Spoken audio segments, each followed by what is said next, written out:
오늘 읽은 말씀부터 46장 15절까지 걸쳐서 여러 가지 제사에 대한 말씀을 기록하고 있습니다. 우리는 오늘 본문 앞쪽에서 43장, 44장에서 하나님의 영이 떠났던 성전에 하나님의 영이 다시 들어와 계시고 내가 이제 떠나지 않겠다, 문을 닫고 열지 말라, 그런 말씀을 우리가 보았습니다. 제사장들은 이제 하나님의 영광이 임재하시고 또 번제단도 거룩하게 성별했고 제사 드릴 준비가 다 되어 있습니다. 그리고 오늘 본문 바로 앞쪽 부분에서는 성전에 드려야 될, 제사 때 드려야 될 제물이 어떻게 준비되고 또 공급되는지에 대해서 말씀을 했죠. 45장 17절 말씀에 보시면 군주의 본분은 그랬습니다. 이 군주는 왕을 뜻하겠죠. 이스라엘의 왕이 해야 될 본분이 있다, 그렇게 말씀을 하면서 모든 정해진 제사, 절기, 그럴 때에 모든 제물을 하나님께 바칠 수 있도록 책임지고 공급하라, 그렇게 말씀을 하고 있습니다.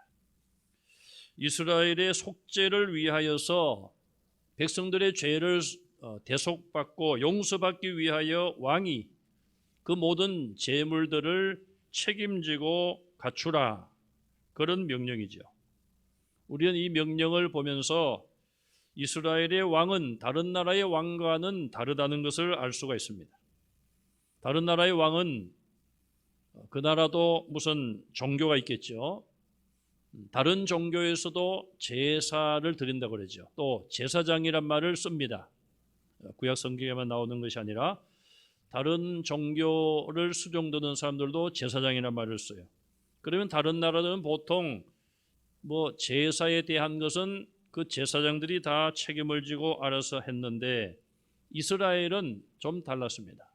왕에게 그 모든 절기와 하나님께 드리는 제사에 필요한 제물을 왕이 책임져라, 이스라엘 백성들의 속죄를 위하여 그렇게 하라, 그렇게 말씀하고 있는 것이죠.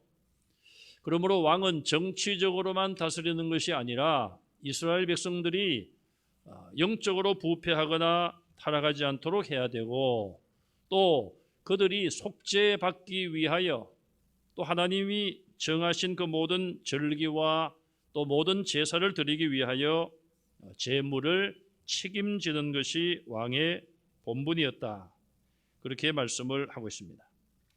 이제 에스겔은 이스라엘 백성들에게 하나님께 드리는 제사에 대하여 언급을 하고 있습니다. 레위기에 나오는 많은 제사 제도가 있는데 그것을 다 언급하는 것이 아니라 아주 짧게 대표적인 것만 언급을 하고 있습니다. 이스라엘은 종교적인 달력이 따로 있습니다. 종교적 달력의 맨 첫 번 달은 유월절을 지키는 달이라, 그렇게 말씀을 하고 있고 또 한 해의 수확을 마무리하고 감사의 절기로 지키는 초막절이 있습니다. 그래서 오늘 본문에 보시면은 첫째 달 초하루에 하나님 앞에 드리는 제사, 그리고 유월절에 지키는 절기, 그리고 마지막에는 이 장막절을 지키는 것, 이 세 가지에 대하여 말씀을 하고 있습니다. 먼저 첫째로 18절에서 20절에 보시면 한 해를 시작하는 첫날과 또 그 첫 주간에 하나님 앞에 지켜야 되는 성결 예식에 대해서 말씀을 하고 있습니다. 우리 한국 교회도 언제부터인가 성구 영신 예배를 드렸죠. 사실은 성구 영신 예배 그 이전에는 1월 1일 첫날 오전에 모여서 예배를 드린 경우가 있었습니다. 1년의 첫날을 드린다, 그런 아마 의미로 예배를 드려왔었는데 이제는 이 성구 영신 예배를 드림으로 그 예배는 없어졌죠. 이스라엘이 종교력으로 새해는 니산월에 시작이 되는데 지금 달력으로 말하면 3월과 4월 사이쯤 되는 것 같습니다. 새해를 시작하면서 제일 먼저 그들이 해야 될 일은 성전과 제단을 성결케 하는 일이었습니다. 본문 19절에 보시면은 성전 문설주 또 제물을 바치는 제단 아래층에 네 모퉁이 안뜰의 문설주 이런 곳에다가 희생 제물로 바치는 그 제물의 피를 받아서 피를 발라 성결케 하라 그렇게 말씀하고 있습니다. 자, 우리가 지금 이런 말씀을 생각해 보면은 그 동물의 피를 받아가지고 문 입구에다가 벌겋게 칠을 해놓으면은 이거는 오히려 성결케 하는 것이 아니라 오히려 보기도 그렇고 그렇게 느낄 수가 있겠죠. 그러나 이 개념은 하나님 앞에 죄인들이 나올 때에 그 죄 때문에 감히 하나님 앞에 나올 수 없고 하나님 앞에 나오면 죽을 수밖에 없어요. 또 하나님은 그들을 만나 주실 수가 없는 것입니다. 왜? 하나님은 거룩하시고 사람들은 죄가 있기 때문에 그런 것이죠. 그래서 하나님께서 긍휼을 베푸사 하나의 길을 열어주신 거예요. 이스라엘 백성들이 하나님 앞에 나올 수 있는 길을 열어주신 것이 바로 제물의 피를 발라서 깨끗하게 하라. 너의 죄 때문에 네가 죽어야 되는데 대신에 동물을 죽여서 그 피를 가지고 나오라는 것이죠. 그것이 하나의 성결 예식입니다. 동물을 아무리 소나 양이나 염소 같은 제물을 수백 마리 수천 마리 잡아가지고 그걸 바른다고 해서 죄가 없어지겠습니까? 그러려면은 아예 피를 받아가지고 그냥 목욕탕 같은 데다가 가득 담고 온몸을 담그면은 죄가 씻어지겠습니까? 그게 아니죠. 하나님께서 그런 하나의 어떤 뭐라고 표현할까요? 그런 표본이라고 할까요? 그런 걸 통해서 상징적으로 죄인이 죽어야 마땅한데 죄인을 살려주신다는 것을 말씀하는 것이죠. 그래서 문에다가 성전 입구의 문에다가 피를 발라 성결케 하라 그렇게 말씀을 하고 있습니다. 또 일반 사람들이 하나님 앞에 나오면서 제사를 드리러 나오는데 그들이 실수로 지은 죄도 있을 것이고 여러 가지 그런 자기도 모르는 가운데 지은 죄도 있을 것입니다. 그런 죄로 인하여서 하나님의 형벌을 피하고 그런 죄로 인하여 성소가 더럽혀지지 않기 위하여 피를 바를 것을 하나님께서 에스겔을 통하여 말씀을 하셨습니다. 자, 이 첫날은 제사장이 흠없는 수송아지 한 마리를 속죄제로 드려서 성소를 정결하게 해야 했습니다. 또 그 피를 가지고 앞에 말씀드린 것처럼 성전의 문설주와 제단 모퉁이에다가 바르고 또 안뜰에 있는 문설주에도 발랐습니다. 그리고 6일이 지나서 7일째 되는 날도 똑같이 해야 했습니다. 자, 그래서 성경학자들이 이 부분에 대해서 이런 주장을 하고 있습니다. 아니 첫째 날 다 했는데 왜 일곱째 되는 날 또 똑같이 하라고 하느냐? 다른 번역본에 보면은 우리 성경이 원본은 지금 없지 않습니까? 원본을 보고 유대인들이 서기관들이 이렇게 보고 베껴서 쓰고 또 베낀 것을 보고 또 베끼고 그러다가 이제 다른 나라의 성경이 보급되면서 번역이 됐을 거 아닙니까? 그래서 다른 번역본에 보면은 7일째가 아니라 7째 달 첫날이라고 그렇게 기록이 되어 있습니다. 그러니까 다른 번역본을 따르자면 사실은 오늘 우리가 가지고 있는 성경이 바른 것인지 다른 번역본이 바른 것인지 우리가 판단할 수는 없어요. 그러나 그 자체가 그렇게 중요한 것은 아니죠. 자, 그래서 일단 다른 번역본에 보면은 7일째 되는 날이 아니라 7째 되는 달로 나와 있어요.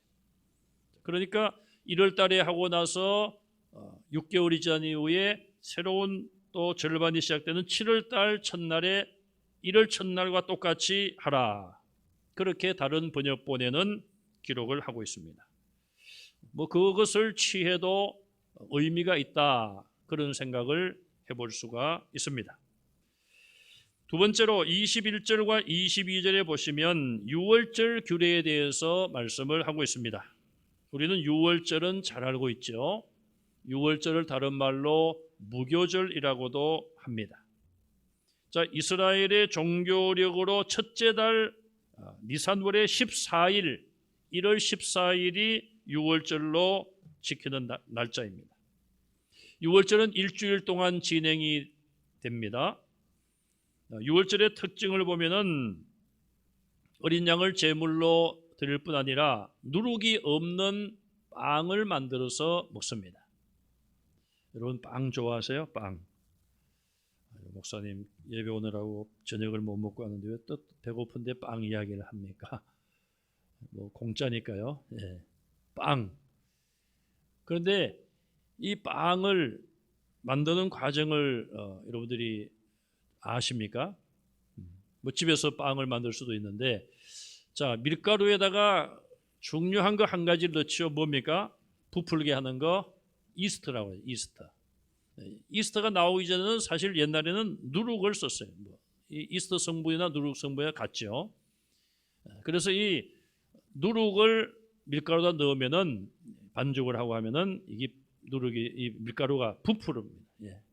부풀게 되면은 그것으로 이제 빵을 만들어서 먹으면은 참 빵이 부드럽고 맛있죠. 그런데 이스트가 들어가지 아니하면, 누룩이 들어가지 아니하면은 딱딱하고 부드럽지 않고 좀 그래요. 맛도 별로 좀 없는 것 같고.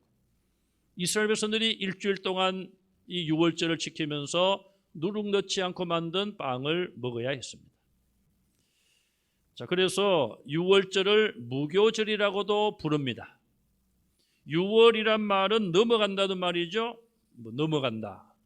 죽음이 애굽 땅에 임했을 때에 이스라엘이 애굽으로 떠나기 전날 이제 마지막 밤을 보낼 때에 죽음의 그림자가 온 애굽을 덮었을 때에 하나님의 말씀을 통하여 그들이 양을 잡고 그 피로 문설주와 문인방에 발라놓은 그런 이스라엘 백성들의 가정과 또 다른 소수민족이지만 이스라엘 사람들의 말을 듣고 그렇게 한 가정은 그 가정의 죽음의 그림자가 그 가정을 넘어갔습니다. 그냥 머물지 않고 넘어갔어요. 그러나 애굽 사람들 모든 가정마다 왕궁도 똑같이, 그래서 왕자도 첫 왕자, 그 가정의 첫 번째 태어난 장자가 죽는 그런 비극이 그날 밤 일어난 것이죠.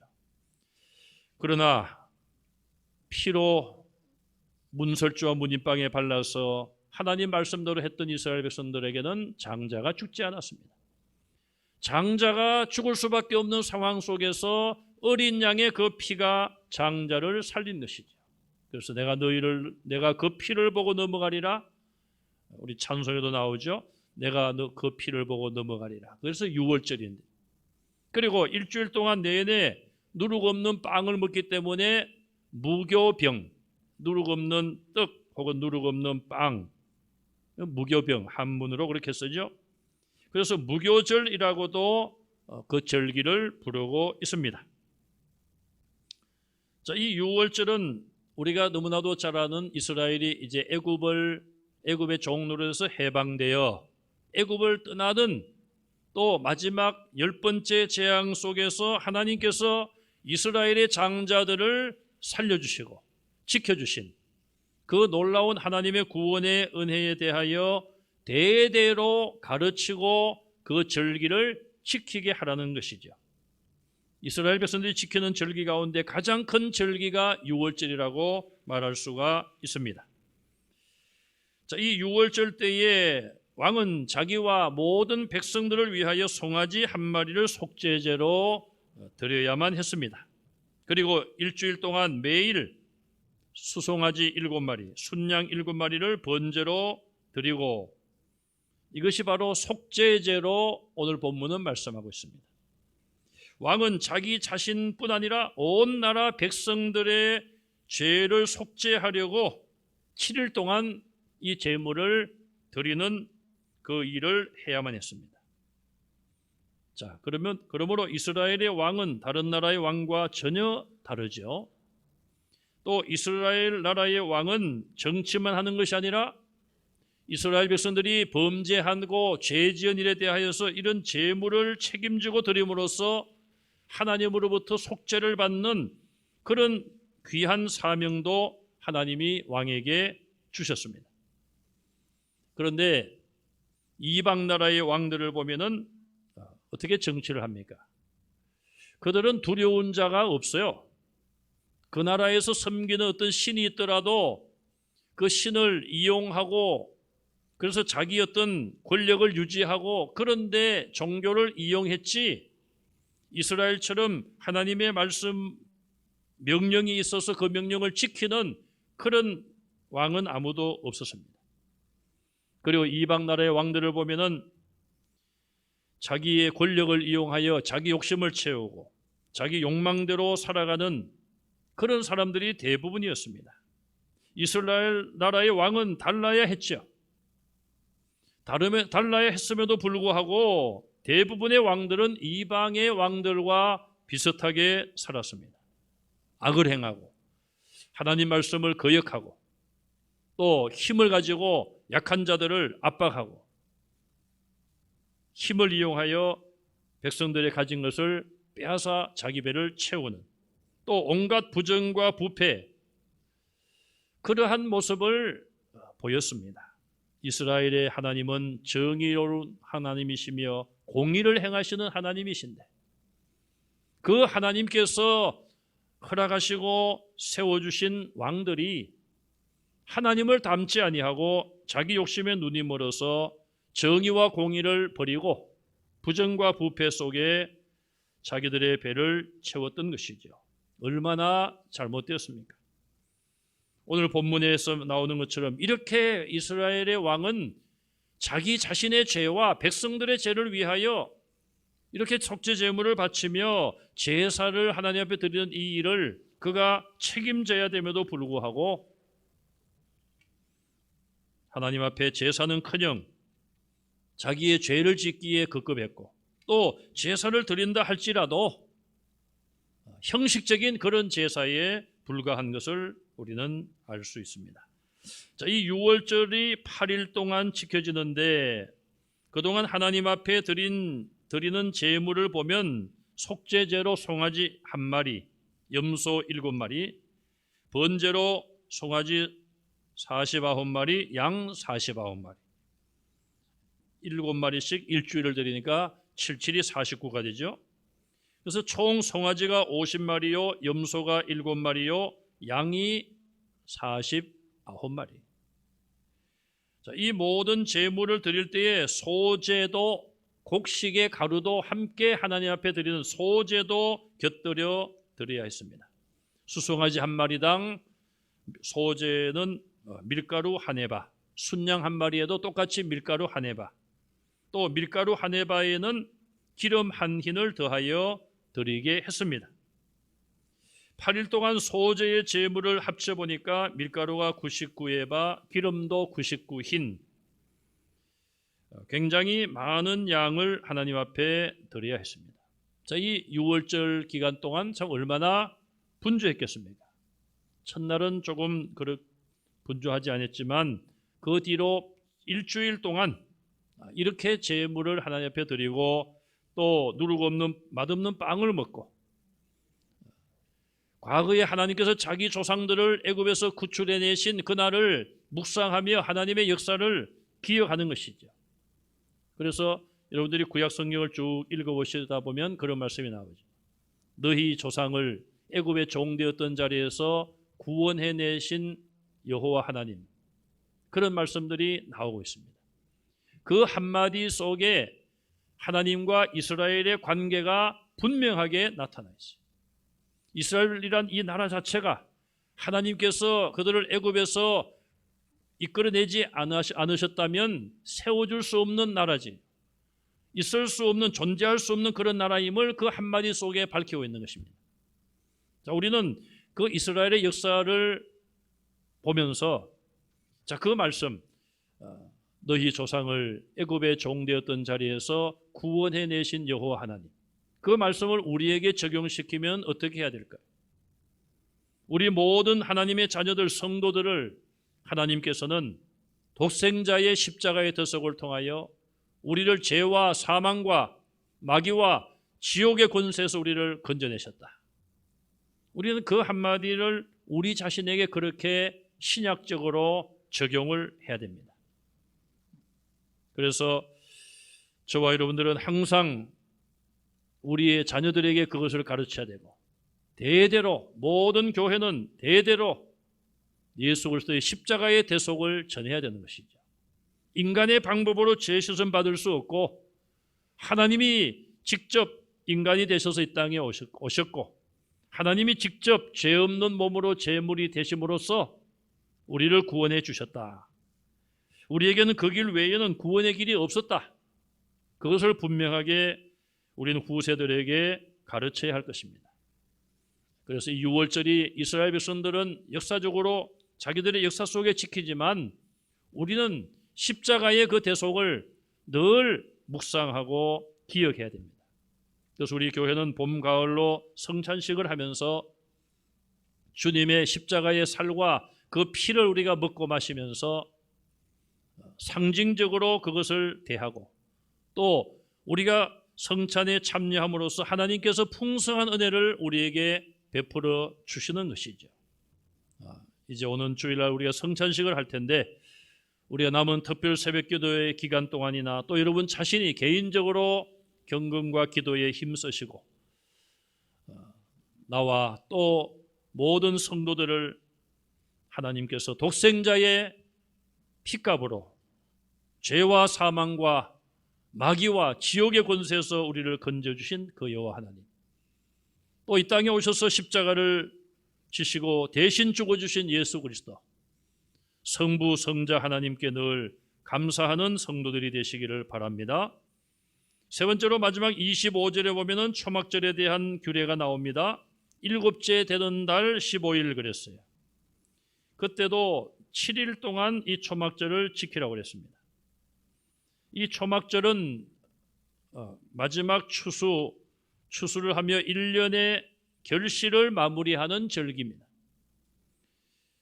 이때 왕은 무교절 때 드린 제물과 동일한 제물을 드리라고 말하고 있어요. 매일마다 염소 한 마리 속죄제로 드리고, 번제로는 송아지 7마리, 양 7마리씩을 일주일 동안 드려야 했습니다. 자, 그러면은 송아지가 49마리, 양이 49마리, 염소가 7마리, 또 밀가루는 14에바, 기름은 14흰, 14에바는 대충 308리터 정도 되고요. 기름 14흰은 56리터의 기름이 됩니다. 이 가루와 또 이 기름의 단위는 좀 다르기 때문에 그렇게 차이가 있습니다. 자, 이렇게 복잡하고 많은 제물들을 절기마다 바쳐야 되었습니다. 구약의 이런 모든 제사 제도는 하나님께서 직접 세우시고 이렇게 하라고 가르쳐 주신 것입니다. 그러므로 철저하게 잘 지켜야 되는 것이죠. 더군다나 왕의 본분이 뭐냐? 정치적으로만 다스리는 것이 아니라 이런 하나님 앞에 지켜야 될 이 제사의 제물을 왕이 책임져야 된다. 굉장히 중요한 왕의 사명을 하나님께서 오늘 본문에서 말씀을 하고 있습니다. 자, 이렇게 복잡하고 많은 형식이 옛날에는 있었습니다. 자, 그러나 형식적으로만 지키면 되겠는가? 여러 가지 형식이 복잡하고 또 제사에 대한 방법을 아주 세밀하게 말씀을 하셨어요. 그럼 이 모든 것들을 그 말씀 하나하나 그대로만 다 행위적으로만 하면 되는가? 이사야서 1장 10절 이하에 보면은 그런 말씀이 나옵니다. 소돔의 관원들아, 고모라의 백성들아, 자, 이 소돔과 고모라 성은 이미 창세기 때 망한 그런 지역 아닙니까? 유황불 심판으로 흔적도 없이 사라진 그런 도시가 고돔과 소모라 성. 요즘도 그런 이야기를 하죠. 그 나라가 무슨 특별한 어떤 죄악으로 부패하면은 소돔과 고모라 같다, 그런 이야기를 합니다. 소돔과 고모라 성의 창세기에 나오는 그 성의 특징은 성적인 타락이에요. 그 당시에도 이미 동성애가 있었습니다. 참, 우리가 해 아래 새 것이 없다, 그런 말씀이 있는데 죄도 그래요. 죄도 뭐 점점 이렇게 진화를 하고 발달을 하고 하지만은, 그러나 죄의 역사를 한번 뒤로 추적을 해보면은 지금 범해지는 그런 죄악들이 이미 옛날에도 다 대부분 있었음을 성경과 역사는 말씀해주고 있어요. 이스라엘을 향하여 에스겔 선지자를 통해서 소돔의 관원들과 고돔의 백성들아, 이게 무슨 이야기입니까? 고모라의 백성들아, 소돔과 고모라는 이미 멸망하고 없어졌는데 이스라엘을 향하여 그렇게 부르는 거예요. 그만큼 지금 이스라엘이 소돔과 고모라처럼 부패해져 있다는 것입니다. 너희가 지금 유황불 심판을 받지 않는 것은 소돔과 고모라 성보다 의롭고 선해서가 아니란 것이죠. 그들과 비슷하며 똑같으며, 아니 그들보다 더 죄악이 심각할 수도 있다는 것을 말씀하고 있는 것입니다. 그러면서 하나님께서는 너희가 무수한 재물을 내게 가져오고 있지만 나는 이제 배가 부르다. 하나님께서 육신을 가지시고 드시는 것도 아닌데 내가 배부르니까 이제 그만 가져와라. 나는 재물의 피를 기뻐하지 않는다. 하나님께서는 분명히 재물을 잡아서 피를 가지고 뿌리기도 하고 피를 발라서 성결하게 하라, 그렇게 말씀하신 분이 나는 이제 너희들의 그 가져온 피를 기뻐하지 않는다. 왜 그럴까요? 왜? 이스라엘 백성들의 그 모든 제사가 형식적인 제사에 그쳤기 때문에 그런 거예요. 하나님은 우리의 마음을 감찰하시는 분이십니다. 우리가 하나님을 예배할 때에 정말 우리가 신령과 진리로 예배하는가? 정말 우리가 온 마음을 다하여 하나님을 찬양하고 기도하는가? 사람은 알 수가 없습니다. 목사는 가끔 성도들이 이렇게 졸리워하는 걸 보고 참 안타까울 때가 있습니다. 어떤 분들은 뭐 졸음막이라고 막 그러는데 얼마나 참 피곤하시면은 참 저렇게 졸리실까? 저렇게 피곤한데도 집에서 안 주무시고 교회 나오니 하나님이 얼마나 기뻐하실까? 저는 솔직히 그런 생각을 합니다. 어쨌든 우리가 하나님 앞에 정말 어떤 마음으로 와서 예배하는가, 그게 중요한 게 아니겠습니까? 물론 우리가 뭐 외형적으로도 깨끗하고 단정하게 하는 것이 좋겠죠. 그러나 그것만이 중요한 것이 아니라 그것보다 더 중요한 것은 우리의 마음인 것이죠. 예배자의 마음이에요. 예수님께서 두 사람의 기도하는 것을 보시고 말씀하셨지 않습니까? 세리가 가슴을 치면서 저 한기퉁이에서 그냥 하늘을 우러러보지도 못하고 막 눈물로 자기 죄를 회개하며 기도하는 그 기도와 사람들이 많이 다니는 것을 보란 듯이 하늘을 우러러보고 나는 11조를 합니다. 나는 금식을 합니다. 그렇게 기도하는 바리새인의 기도와 비교하면서 우리 주님께서 말씀을 하셨어요.